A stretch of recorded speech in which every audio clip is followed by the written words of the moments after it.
करें तो यहाँ आसपास के जितने भी इलाके हैं, एनआईटी के आसपास और यूनिवर्सिटी के आसपास के जितने भी मज़ाफ़ाती इलाके हैं, उनके पोलिंग स्टेशन जो हैं यहाँ पे कायम किए गए हैं। उसमें जड़ीबल कॉन्स्टिट्यूंसी और हजरतबल कॉन्स्टिट्यूंसी काबिल ज़िक्र है। और डिलिमिटेशन के बाद जो है यहाँ के लोगों के मुताबिक जो है वोटिंग प्रोसेस में उन्हें काफ़ी मुश्किलात का सामना करना पड़ रहा है, क्योंकि उन्हें अभी तक मालूम नहीं पड़ रहा है कि किस कॉन्स्टिट्यूंसी में वो फाल करते हैं। और यही वजह है कि बहुत सारे लोग जो हैं अपने मकामी और मुतलका पुलिस स्टेशन पर नहीं पहुंच पा रहे हैं। लेकिन जो वोटर होता है जमहूरी अमल में जो शिरकत करना जानता है, तो यकीनी तौर पे जो है पोलिंग स्टेशन पहुंच ही जाता है। और ऐसे में कुछ ऐसे बुजुर्ग हम आपको दिखा रहे हैं जो कहीं ना कहीं जो है जमहूरी अमल को मजबूत बनाए हुए हैं। और ये सारे बुजुर्ग जो हैं ये जड़ीबल कॉन्स्टिट्यूंसी और हजरतबल कॉन्स्टिट्यूंसी में से इनका ताल्लुक है। और ये वोटिंग में शिरकत जो आज यहाँ पे वोटिंग हो रही है श्रीनगर में, उसमें ये शिरकत कर रहे हैं। इनसे बात करेंगे ये इलेक्शन इनके लिए क्या मायने रखता है, और साथ में जो आज ये जमहूरी अमल में अपनी शिरकत को यकीनी बनाए हुए हैं उसमें ये कैसे ये देखते हैं।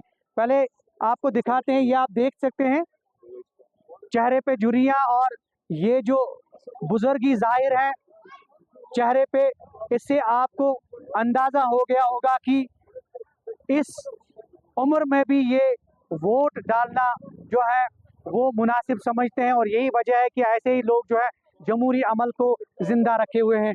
पहले इनसे बात करते हैं, आप अपना नाम बताइए। हाजी अली मोहम्मद मीर साहब, आज आप यहाँ पहुँचे हैं, कब से वोट डाल रहे हैं और आज का वोट आप लोगों के लिए क्या मायने रखता है? ये मेरी पहला इलेक्शन है जो आज मुझे 50 साल के बाद, मेरी उम्र में 10 साल के बाद ये इलेक्शन हुआ। 10 साल के बाद? 10 साल के बाद जी। हम सियासत पे आज से बहुत पहले थे, मगर इस वक्त हम बहुत मुश्किलात में पड़े हुए हैं, क्योंकि यहाँ विकास भी खत्म हुआ, यहाँ बहुत आबादी 370 भी खत्म हुआ, शनाख्त भी, इज्जत भी, सब कुछ खत्म हुआ है। हम इसलिए आज वोट डालने के लिए हम बदलाव चाहते हैं। इसलिए आप जनाब का शुक्रिया भी अदा करता हूँ कि आप यहाँ तशरीफ लाए और हमसे थोड़ी सी 2-3 बातें। मीर साहब, हमें ये बताइए कि 10 साल के बाद इलेक्शंस हुए, ऐसे में आप विकास की बात कर रहे हैं, आप सियासत की बात कर रहे हैं, दीगर मसाइल की बात कर रहे हैं। ये बताइए कि 10 साल के बाद वोट डालना, इस चीज़ को आप कैसे देखते हैं, और साथ में कौन से ऐसे मसाइल हैं जिनको लेकर आज आप पोलिंग स्टेशन पहुँचे? इसलिए हम आज पोलिंग स्टेशन पहुंच गए कि हमारे बच्चे और लड़कियां सब बहुत बड़ी तालीम हासिल करके घर पर बैठे हुए हैं। इसलिए हम निकल गए कि हमारे बच्चों का मुस्तकबिल हम ढूंढने के लिए यहाँ पहुँचा। बेरोजगारी बहुत है, तो यहाँ बेचारे नौजवान बेचारे दूसरे कामों में लगे हुए हैं और हम विकास चाहते हैं। हमारे साथ कुछ और लोग भी हैं, कुछ और भी बुजुर्ग हैं। हालांकि नौजवानों की तादाद जो है वो भी काफ़ी है, और इस बार जैसे कि हमने पहले भी बताया आपको कि नौजवानों की खासी तादाद जो है पोलिंग बूथ्स पे उमड़ पड़ी है, और यकीनी तौर पे ये जमहूरियत का हिस्सा बने हुए हैं। और इस बार नौजवानों की एक खासी तादाद भी हमने देखा कि वो वोट डाल रहे हैं। उनसे भी बात करेंगे, लेकिन और एक बुजुर्ग हमारे साथ मौजूद है। तो क्या सुनाओ? अली बाबा शाह साहब। अली मोहम्मद साहब, ये बताइए कि आज आप वोट डाल रहे हैं, 10 साल के बाद वोट डाल रहे हैं, 10 साल के बाद तो कैसा लग रहा है आप, और ऐसी बुजुर्गी में भी आप आ गए? आज आ गया, इसलिए हमारा तस्वीर यहाँ से तब्दील किया जाएगा।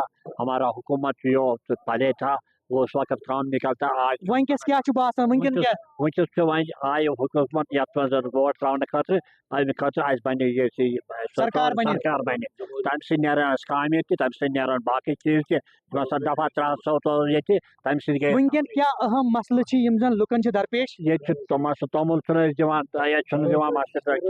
बेरोजगारी ज्यादा, कार गई, बिजली बिजली फीस जबरदस्त, गरीबी हालात गई खराब। यम पे दफा 370 गई तुल तम सह गई खराब। इसलिए आशा करते हैं वापस क्यों दफा 63 ऐसे और सियासी मसाइल के साथ साथ समाजी और जो रोजमर्रा के मामलात हैं उनको लेकर भी काफी परेशान हैं यहाँ के बुजुर्ग और यहाँ के नौजवान। एक और हमारे साथ यहाँ के शहरी हैं, आप अपना नाम बताइए। परवेज अहमद शाह। परवेज साहब, ये बताइए कि आप भी पोलिंग स्टेशन पहुंचे अपना वोट, और पहले ये बताइए कि डिलिमिटेशन से कितनी मुश्किलात, क्योंकि हमने देखा कि बहुत सारे ऐसे बुजुर्ग हमने देखा कि अभी उनको पता भी नहीं है वो किस कॉन्स्टिट्यूंसी में फाल करते हैं, काफी परेशानी है। वो चीज़ आप कैसे देखते हैं, और साथ में आज की वोटिंग? आज की वोटिंग जो है ये बहुत मायने रखती है, क्योंकि यहाँ पर जमहूरियत बहाल होनी चाहिए, और उसके हिसाब से कि यहाँ पर जो ये लोगों का बहुत मसाइल यहाँ पर है, बहुत मुश्किलात से चल रहे हैं। जब से दफ़ा 370 यहाँ से आर्टिकल हटाया गया है, तब से यहाँ पर कोई निज़ाम ही नहीं, कोई डेवलपमेंट नहीं है।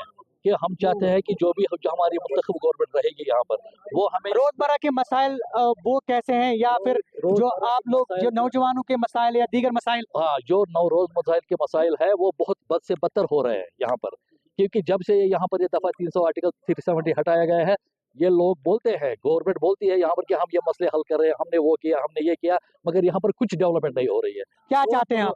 रोज यहाँ पर तिजारत बहुत एक जीरो पर है इस वक्त, तिजारत यहाँ पर कि कुछ भी यहाँ पर कोई वसीला नहीं है। गवर्नमेंट उम्मीद क्या है? उम्मीद है कि अगर यहाँ पर इस वक्त गवर्नमेंट आ जाएगी, इंशाअल्लाह रहमान कुछ न कुछ यहाँ पर हमारे मसला हल हो जाएंगे।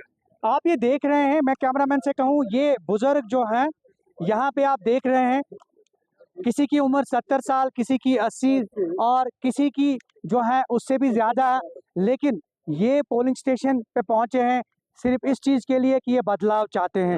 हमारे साथ कुछ और नौजवान हैं, इनसे बात करने की कोशिश करेंगे, नौजवानों की राय भी क्या है आज के इस इलेक्शन के हवाले से। आप अपना नाम बताइए। मैं इंशल्लाह जाबिद पठान, मैं यंगेस्ट चीफ ऑब्जर्वर किसी भी स्टेट से हूँ स्पोर्ट्स के हवाले से अगर बात करेंगे, एंड मैं काफ़ी शुक्रगुजार हूँ आपके चैनल का, बिकॉज थ्रू आउट लाइफ मैंने देखा कि news 18 is always alert for the best one, and I appreciate your work. शुक्रिया। अपॉर्ड मुझे लगता है कि एज वी टॉक अबाउट डिलिमिटेशंस, मुझे लगता है इट वाज वेल प्लान्ड, एक डिलिमिटेशन एक वेल प्लान्ड था, एंड वेल प्लान्ड किसी ने आलिम ने खूब कहा कि रस्म उल्फत को मैं निभाऊं कैसे, हर तरफ ऐसे प्रोग्राम थे मुमकिन बस खुद को बचाऊं कैसे, ये अपोनेंट्स को उन पे ही हावी हुआ है। मुझे लगता है कि राइट नाउ जैसे कि काफी कुछ मुश्किलात आ रही हैं लोगों को ऑब्वियसली कवर अप करने के लिए, आपने काफी कुछ सुना है, मैं भी कुछ ऐड करना चाहूंगा इस बीच में। जैसे कि एक यंगस्टर होता है, एक यूथ होता है, इससे एक प्रोटोकॉल होता है, किसी भी नौकरी को हासिल करने के लिए एक प्रॉपर एज होता है, उस सेटअप के हिसाब से उस एज तक पहुंचने के लिए शायद 29 लास्ट होता है। फिर मैं अगर से आज 30 हूँ, दैट मीन्स मेरा तो वो हुआ खोदा पार, I cross the line. But more important what I think about betterment for the youth, that's very important. मुझे लगता है कि रोजमर्रा जिंदगी में हमारे लिए जो ये 10 साल के बाद एक opportunity, it's like of opportunity, क्योंकि सहलाब के बाद हमने ये चीज़ फिर से देखा कि हमारे इलेक्शंस वापस आ रहे हैं, अब हम कैसे तो बेस्ट वन को चूज करेंगे। मुझे लगता है कि लोगों को भी काफी गौर, सरकार जरूरी है, इम्पोर्टेंट है, ऑलवेज बदलाव लाजमी है, इम्पोर्टेंट है जी। मोदी सरकार के दौर में तो ऐसा नहीं हुआ था, आई ऑनेस्टली से यू दिस थिंग, बिकॉज मैंने देखा कि जनरल वादी कश्मीर को छोड़ के भी बाकी जो स्टेट्स के। आप क्या चाहते हैं अभी एज ए यूथ? यूथ में चाहता हूँ कि लोगों की बेहूदे के लिए कोई ऐसा आए जो चेंज करे, मुलाजमत भी सही है, हर कोई चीज इम्पोर्टेंट। नौजवानों के लिए कोई खास चीज? अरे सर, नौजवान रहे ही नहीं, हम तो नौजवान है ही नहीं। मैं खुद को कैसे नौजवान कह सकता हूँ? एक वक्त होता था, मुझे कोई बोलता था बेटे ले मेरे लिए, आज बुढ़ा कहकर मेरे को बात कहता। उम्मीद है, उम्मीद पे दुनिया कायम है, ये आपको भी मालूम है, मुझे भी मालूम है। अब उम्मीद किन पे रखे, वो काफी इंपॉर्टेंट है। मुझे लगता है कि आज जिसको हम चूज करेंगे उसका भी ये होना चाहिए वही लोग 10 साल के बाद भी वापस मेरे पास आए। अब रही बात रोजमर्रा जिंदगी में हमारी तकलीफ को, ऑनेस्टली कहता हूँ, जो तकलीफें लोग कश्मीरी देखते हैं ना, मैं आपके इस मीडिया की वजह से बोलना चाहूँगा, और उन जो हिंदुस्तान के सरजमीन पे बैठे ना, दिल्ली में बैठे, उन तक ये पैगाम है। 10 साल के बाद एक मामूली रिलीफ हमको मिला, अब इसको जवाला नहीं पहुँचाना। मैं भी जैसे यूथ ऑलवेज वोट डालता हूँ, since from my childhood I love cost my vote, but vote मैं उसके लिए डालूंगा जो कल बेटरमेंट, मैं गिरेबान पकड़ूंगा उस इंसान को, चाहे वो कोई भी क्यों ना हो। आज कोई भी कितना क्यों ना पहचान करे, वो करे ये करे, लेकिन वक्त पे उनको भी अल्लाह ताला की यहाँ दामन में जवाब देना ही देना है। रही बात सर आज के इलेक्शन के लिए, मुझे लगता है एक मेला होता था, मेला सजा होता था, लोग आते थे मेले में, ईद होती थी। ऑनेस्टली कहूंगा मुझे इस पे आज लग रहा है वापस शायद वो शान बहाल हो गई है। ऑनेस्टली कहूंगा मैं पहलगाम से डायरेक्टली आया अच्छा, वोट डालने के लिए। बहुत खूब, और आपका बहुत बहुत शुक्रिया। और ऐसे में कुछ ऐसे नौजवान, कुछ ऐसे लोग जो हैं, ये सारे नौजवान और ये सारे लोग जो हैं ये जमहूरियत की कदरों को बहाल करने में लगे हुए हैं। आपने सुना कि ये नौजवान ये कह रहे हैं कि उनकी उम्मीदें हैं और उम्मीदें बढ़ आनी चाहिए, और इनने कहा कि पर्टिकुलरली अपनी कॉन्स्टिट्यूंसी में वोट डालने के लिए पहलगाम से पहुंचे हैं। ये बुजुर्ग जो हैं ये अपनी कहानी खुद सुनाएंगे। इनकी उम्र आप देखिए, बिल्कुल क्या क्या छुते नाव गुलाम मोहम्मद शफी तो कछु रोजन हजरत दबी मारा तो क्या वंस मैं तकरीबन हाथ वोट त्रो अम ब्रो हजरत हमेशा छुआ वोट त्रावन हमेशा त्रावान।